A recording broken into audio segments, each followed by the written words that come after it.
মৃত ব্যক্তির পাশে বসে কোরআন মাজিদ পড়া ও খতম দেওয়া কি সওয়াবের কাজ? আমরা যে কবরস্থানের পাশে গিয়ে বলি আসসালামু আলাইকুম হালাল কবর, এটা কি ঠিক কিনা? মৃত ব্যক্তির জন্য 4 দিন ও 40 দিন পর আপনারা যেটা করেন এটা বলে চল্লিশা। কি বলে? সবাই একটা রমরমা ভাব নিয়ে খাইতে যায়, মনে হয় যে বিয়ের দাওয়াত খাইতে যাইতেছে। আছে না নাই? তো যে মরছে আপনি তার জন্য কাঁদবেন, দোয়াই না করবেন, এত খুশি কেন আপনাদের? আপনি খাওয়ান, খাওয়াতে দোষ নাই। আপনি মাইয়াতের রূহের মাগফিরাতের জন্য খাওয়ালে মৃত ব্যক্তির গুনাহ আল্লাহ মাফ করবে, সেটা ঠিক আছে, কিন্তু খাওয়াবেন মিসকিনদেরকে, ইয়াতিমদেরকে, তারা বেশি হকদার।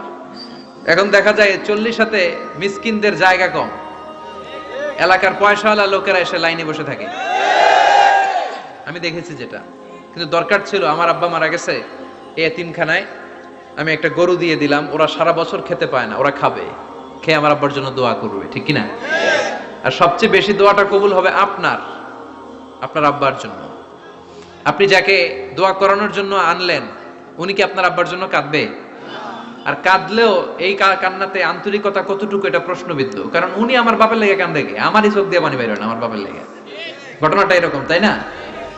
আপনার বাবার জন্য আপনি কাঁদবেন, ভাড়া করে কাউরে এনে কান্না করানোর দরকার নাই। রব্বির হামহুমা কামা রব্বায়ানি সাগীরা, আপনি দোয়া করবেন। ইসলামকে আমাদের মানতে হবে ঠিক তেমন বিশ্বনবী শিখিয়ে গিয়েছে যেমন।